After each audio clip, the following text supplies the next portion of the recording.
Hello, I am Rebecca Williams, licensed marriage and family therapist and owner at Inland Empire Couples Counseling, and I am taking people's questions about parenting. The question today is, how can I help kids experiencing bullying and prepare them for adversity as children of LGBTQ plus or polyamorous families?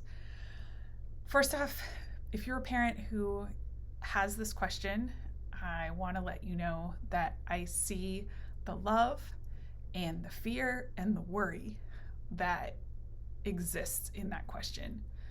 It is so normal for you as a parent to want to protect your kids from all the things, to want to make sure that they're going to be okay.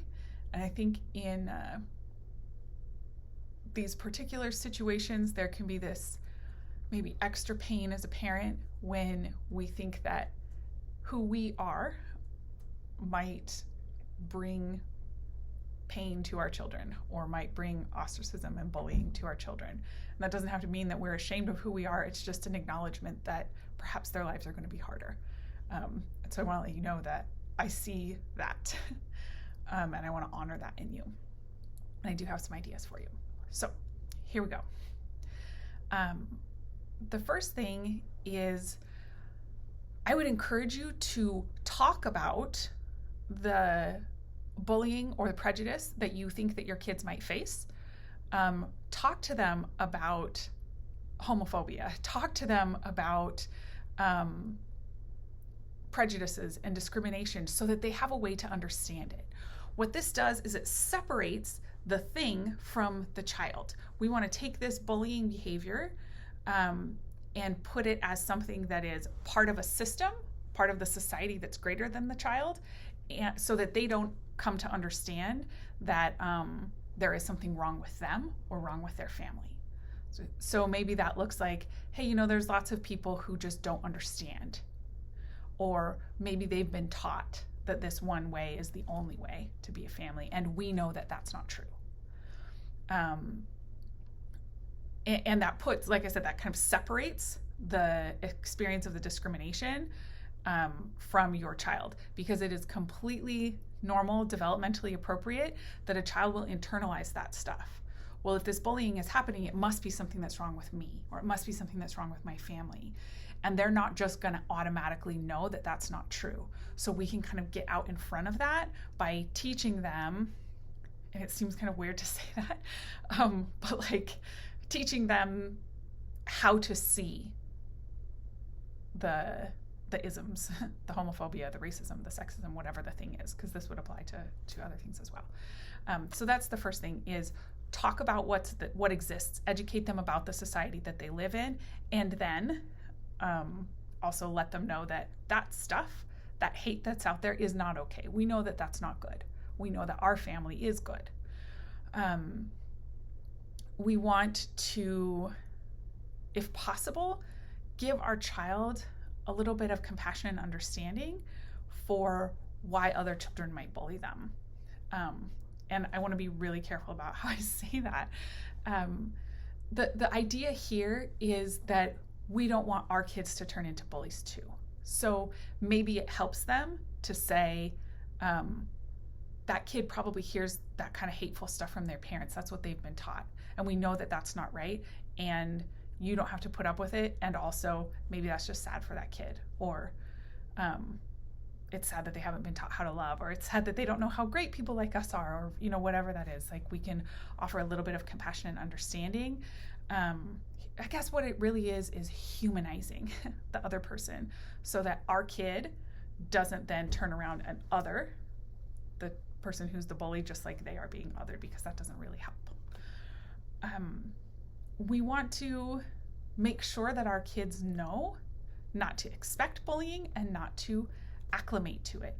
I think sometimes when we talk about how do we deal with systems of oppression, that the suggestions that come across might be like, well, this is just how you survive it. This is how you need to get through, in a way that makes it sound like the solution is you just need to put your head down. And we want to let our kids know that this is not okay, that it's not to be expected. It is not fair that they get treated this way.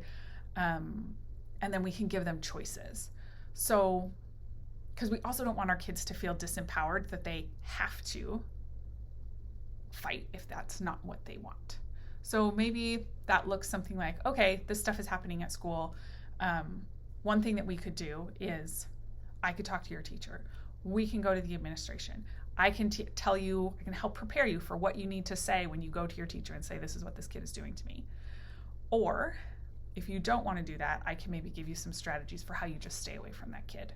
If you don't want to have the fight, then let's talk about who are your safe friends, where can you go?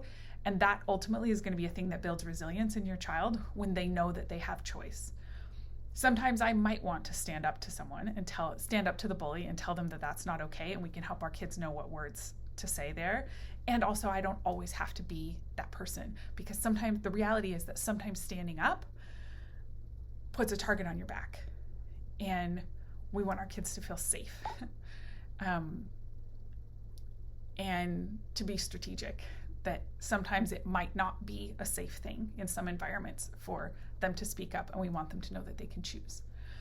And then the last thing that I would say is we want to give them safe spaces and safe relationships where their family and their identity is affirmed and accepted and appreciated, so that not everything in their world is about hate. And not everything is about discrimination. Not everything is about the bullying and that we're somehow weird and other. And maybe that looks like you developing some chosen family. It looks like you kind of going out of your way to make sure that your kids have access to other adults, to other families who are living a polyamorous lifestyle, other families who are LGBTQ+, so that your kids know that they're not the only one.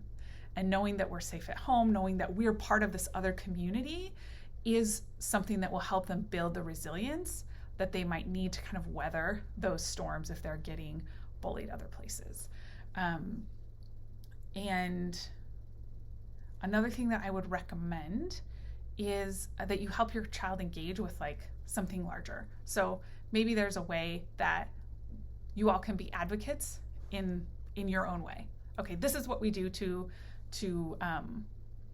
advocate for ourselves and for our lifestyle, and we also get to just enjoy our lives. We don't always have to be the advocates for change or the social justice warriors. There's times that we do that, and that's important and that's meaningful, and it helps us feel like we're doing something to stop the systems of oppression, and also we are allowed to live and enjoy our lives and be happy, and not everything has to be about fighting the oppression, because your kids need breaks from that just like you need breaks from that, and just like you need some place where you get to go and not worry what other people are going to think of you, and you get to just be and be celebrated and be loved. If you want me to go more in depth in any of these questions, please feel free to comment on this video if you found it in social media, to submit a question if you found us on our website, and I will be happy to answer any of your questions further. If you're really struggling with any of this stuff within your relationship, if you want to consult with a therapist, please feel free to reach out to us. We're at iecouplescounseling.com. You can schedule a free 15-minute phone consultation to see if working with one of our therapists would be the right fit for you.